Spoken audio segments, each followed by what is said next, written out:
everybody, and welcome to a very, very windy Cheshire East at Tegnose Country Park. Now, idea for this morning was going to be we'd get out to some nice sort of wooded area, stuff like that, but it's absolutely overrun, so we sort of aborted on that. So it is very windy up top here, but it's incredibly bright, which means it's ideal time to have a play with this, which is my new little camera. This little Panasonic Lumix DMZ TZ6, 10.1 megapixel, nothing particularly special, point and shoot, has handy little range of about 25mm up to about 300mm, proper zoom, not digital zoom, but the killer with this is it's full spectrum infrared converted. I decided to partake in one, was looking ideally for a Micro Four Thirds setup, but decided in the end, well, I might as well go for something a bit more compact that I can just throw in the pocket. So, gonna have a bit of a wander because it's nice and bright and incredibly windy. It means we have to get some nice shots, playing with the colours and see what comes up.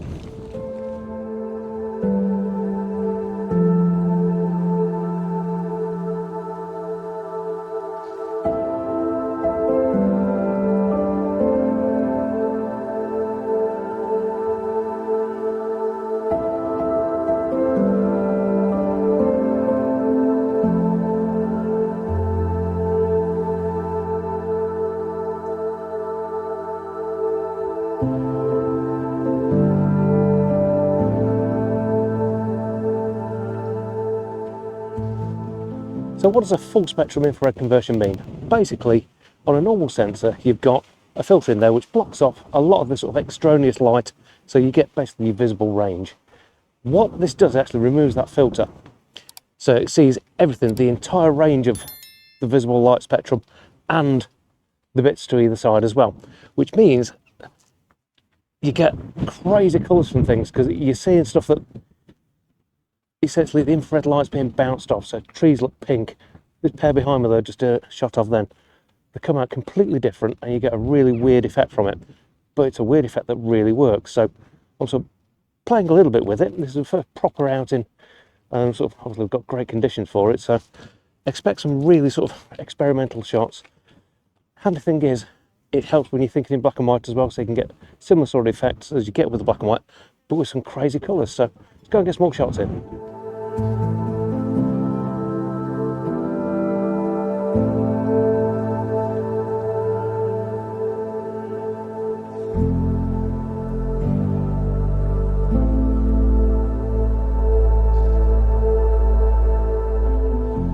So by using this false coloration effect, I mean, you can actually do a deep false coloration, so you get like deep reds on leaves and stuff like that. But being full spectrum, because it's pulling all of it in, you actually got essentially everything else. So the sky stays very, very blue. All the sort of grasses and stuff like that, stuff that really reflect infrared light, go a very pinky red colour. Water goes completely black because it just sucks all the infrared light in. It's a really weird effect and something that works really nicely.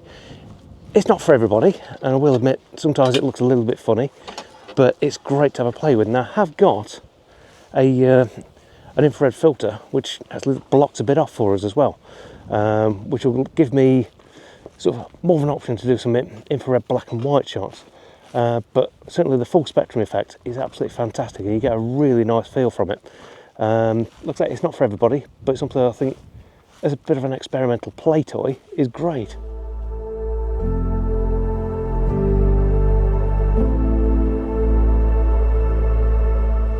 So the limitations on this little camera: only shoots JPEG, which is a little bit of a pain, but I tend to find if I can sort of shoot in the JPEG anyway, bob them onto the phone, do the edits in Snapseed, yeah, it's not too bad. It's a play toy, it's not something for portfolio shots.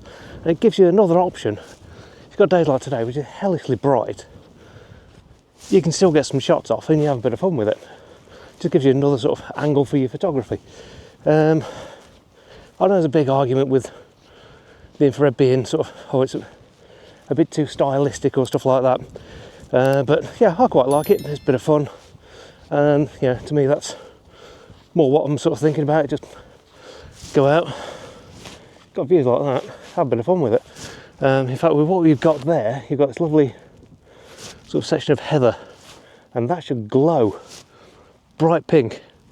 Got Manchester off in the background, sort of over in that direction. So I might try and grab that shot, use this wall as a bit of a leading line, and see what happens. Because you still have to think about your compositions, although sometimes, yeah, ever spot a nice pretty thread, like bam, drop it on third, let the rest of it sort itself out. But yeah, I'll give that a quick snap and see how that comes out now.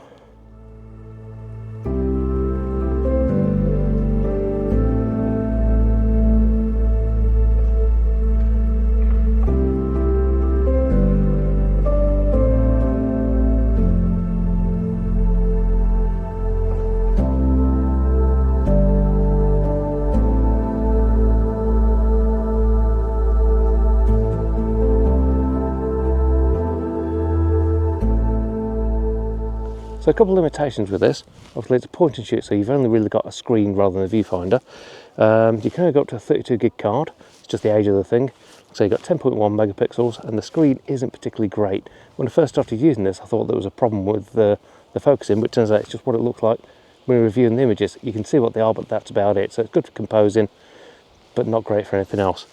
But for a point and shoot you can throw in your pocket and a lot of fun, it's absolutely perfect and really, really cheap.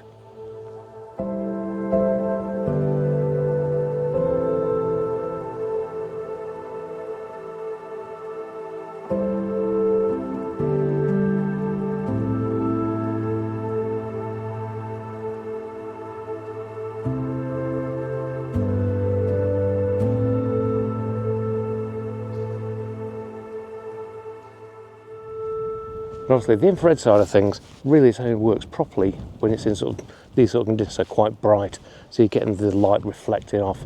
And the way that the filtering sort of works, because you've got essentially full spectrum, anything that reflects will go sort of a pinkish red.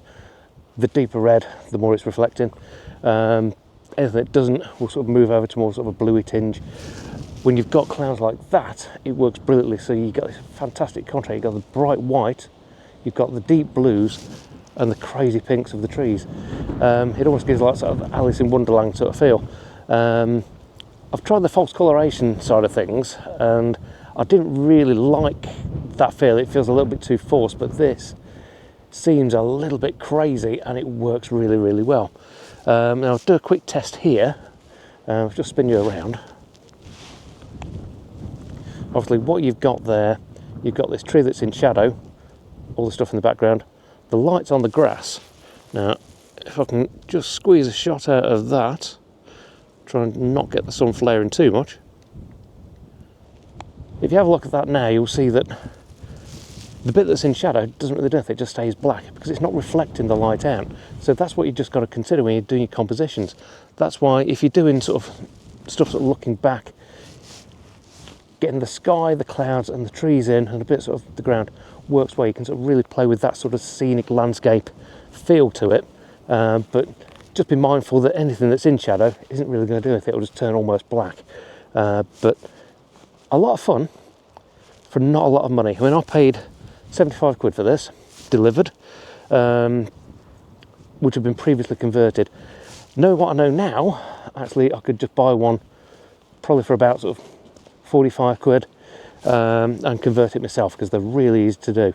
As long as you've got a tiny little screwdriver and an air blower, just to make sure all the dust's clear, you can do it really easily.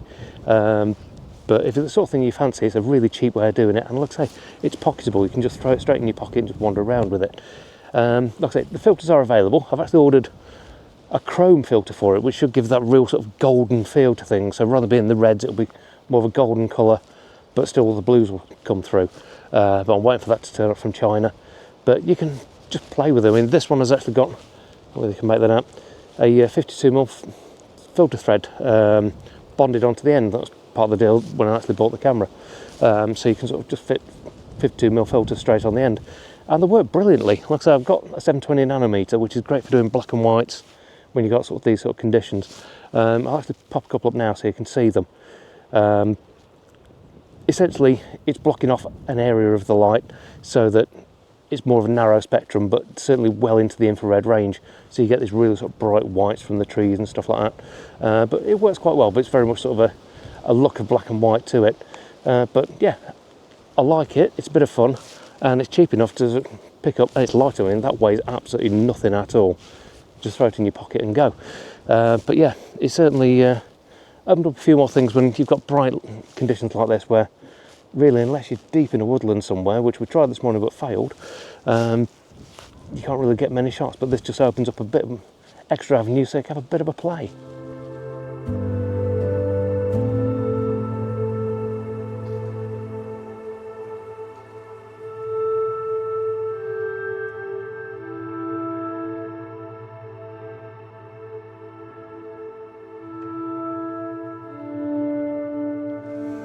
So, with some power in your pocket that this has got, which is, it's an old camera.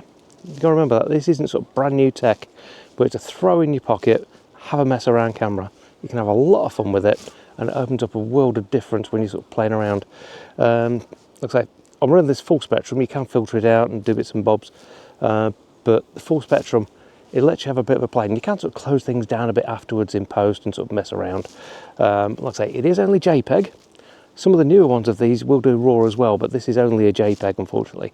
But it doesn't matter, it's a bit of a play toy, and it gets you out and about with something you can mess around with. Now, just in the background here, we've got a cracking old tree there. Some fantastic clouds up there, I don't know if you can work them out. So I'm going to try and grab another couple of shots here. But is this something you'd be interested in getting hold of? I mean, it's the sort of thing that, you know, if you've got one of these, even if you buy sort of the non-converted, converting it is really, really simple. If you want more information, drop a comment down below. It really is that simple to convert it. There's just a few extra bits and bobs there if you want to sort of add the filter and so on and stuff like that. But it's a cracking little thing, throwaway camera essentially. They're cheap as chips if you're not buying them converted. But yeah, well worth a punt, and you can have a lot of fun.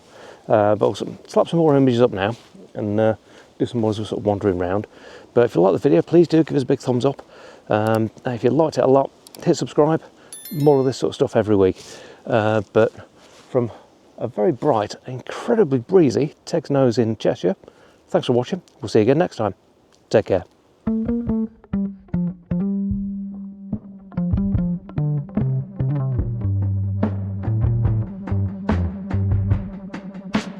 Born over a fault line, bad teeth and worse habits, high heels in a trailer. If you want it, you should have it. Cracking like a glacier, semblance of restraint, simple observations of a tired out complaint.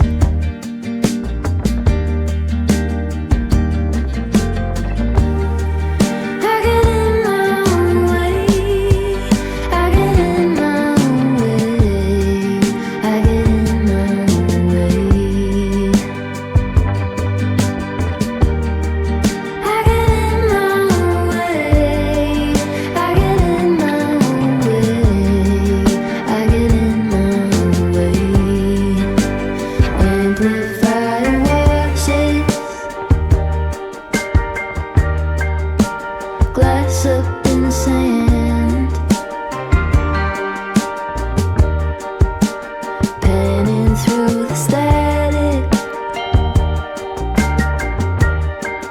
for the sound of a friend. Underneath the bleachers, on the fringes of the game, chanting combinations of some type